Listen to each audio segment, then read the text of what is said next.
Ho aminareo anie havana ny fahasoavana sy ny fiadanana avy amin'Andriamanitra ray sy Jesoa Kristy tompontsika.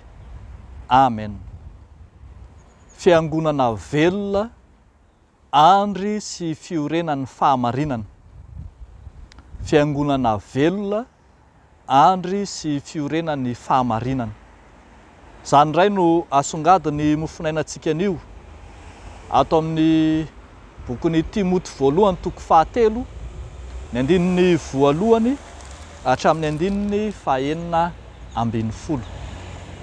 Andeha hovakitsika amin'ny anaran'ny Tompo manao hoe: mahatoky izao teny izao, raha misy olona maniry ny asan'ny mpitandrina dia maniry asa tsara izy, koa ny mpitandrina dia tsy maintsy ho tsy manatsiny, manambady tokana, mahony tena, hendry, tia filaminana, mampiatrano vahiny, mahay mampianatra, tsy mpimamy lianady, tsy mpikapoka fa mandefitra, tsy mpilahady, tsy mpitia vola, manapaka tsara ny ankohonany, mampanaiky ny zanany amin'ny fahamaontinana tsara. Fa raha misy olona tsy mahay mitondra ny ankohonany, ataony ahoana no fitandrina ny fiangonan'Andriamanitra? Tsy izay zazavao amin'ny fivavahana fa andrao eboebo foana izy ka ho latsaka amin'ny fanamelohan'ny devoly. Ary tsy maintsy ho tsara laza koa amin'izay eny ivelany izy, fa andrao ho lavo amin'ny fananatsiny sy ny fandriky ny devoly. Ny diakonina koa toy izany ihany, ho maontina, tsy miroha-teny, tsy tia divay be, tsy tia harena maloto, mitandrina tsara ny zava-miafina ny amin'ny finoana, amin'ny fieritreretana madio. Areo ka izaha toetra ireo aloha dia vao hanao ny asan'ny diakonina izy raha tsy manatsiny. Ny vehivavy koa toy izany ihany, maontina, tsy mpanendrikendrika, mahony tena, mahatoky amin'ny zavatra rehetra. Aoka ny diakonina samy anambady tokana, sady hanapaka tsara ny zanany sy ny ankohonany. Fa izay efa mahavatra tsara ny asan'ny diakonina dia mahazo toerana tsara ho an'ny tenany sy fahasahiana be amin'ny finoana izay ao amin'ny Kristy Jesoa. Izany zavatra izany dia soratako aminao ka dia manantena hankaty aminao faingana azy aho. Fa raha tratra ela aho dia ny ahafantaranao izay fitondran-tena mety atao ao an-tranon'Andriamanitra, dia ny fiangonan'Andriamanitra velona sady andry sy fiorenan'ny fahamarinana. Ary iaraha manaiky mihitsy fa lehibe ny zava-miafina ny amin'ny toe-panaraka an'Andriamanitra, dia ilaina aseho teo amin'ny nofo, no hamarinina tao amin'ny fanahy, hitan'ny anjely, notoriana tany amin'ny jentilisa, ninona teny amin'izao tontolo izao, nakarina tamin'ny voninahitra. Ray masinao manamasinanay amin'ny fahamarinana, ny teninao no fahamarinana. Fiangonana velona, andry sy fiorenan'ny fahamarinana. Amma epistily pastoraly, ny taratasy nosoratana ho an'ny Timoty, dia miresaka betsaka fitondram-piangonana ny apôstôly Paoly. Indrindra te hanampy an'i Timoty izy ny amin'izay hitondrany ny fiangonana tao aminy. Ampirisihany izy ampahafantatra ny fandraisana anjara ny mpino tsiraray avy sy ireo tompon'andraikitra tsiraray avy, ny mahazava-dehibe ny fanompony eo anatrehan'Andriamanitra ao amin'ny fiangonana. Eto dia ambara fa ny mpino tsiraray avy, araka ny fanomezam-pahasoavana nomen'ny Tompo azy ireny, no andry miantoka ny fahaveloman'ny fiangonana. Ny mpitandrina Ny dekona, ny vehivavy, ny mpino rehetra dia samy anana toe-panahy sy fitondrantena mendrika ny filazantsara izay miantoka ny fahamendrehan'ny fiangonana raha teo ihany koa. Fiangonana velona andry sy fiorenan'ny fahamarinana, ka ny singa tsiraray avy ao anatin'ny fiangonana dia manana ny toetra sy ny kalitao mendrika tsy sahaza amin'ny mahafiangonana azy.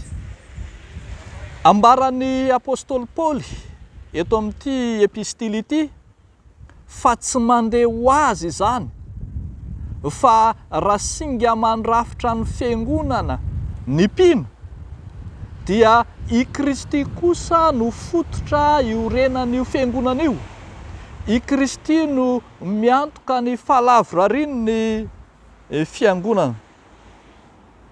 Zava-miafina lehibe hoy izy. Azontsika sara-tsaina ny fototry ny trano izay miafina ny ambanin'ny tany, kanefa miantoka ny fijoroan'ny trano ray manontolo ny momba ny Kristy. Manambara ny Kristy madio rano ny fototry ny fiangonana ambara eo amin'ny 2:9. Ireo mpino tsiraray avy dia tsy handeha araka ny mahanofo azy raha tsy efa tonga nofo Kristy. Izany no voalaza eto hoe ilay naseho teo amin'ny nofo. Izany mahanofo ny mpitandrina na ny dekona na ny vehivavy na ny mpino tsiraray avy voatanisa eo ambony ireo dia tsy maintsy mandeha araka ny fanaka, ny fanahy masina no manamasina azy hanana ny fitondrantena mendrika sy sahaza amin'ny maha-fiangonan'Andriamanitra azy. Arak'izay voalaza eto hoe ny fiangonan'Andriamanitra velona andro sy fiorenan'ny fahamarinana dia fiangonana no hamarinina tamin'ny fanahy tao amin'ny Kristy rahateo. Io fiangonana io Kristy io no niseho tamin'ny anjely, hitan'ny anjely no toriana tamin'ny jentilisa, ninona teny amin'izao tontolo izao ary nakarina ny amin'ny voninahitra.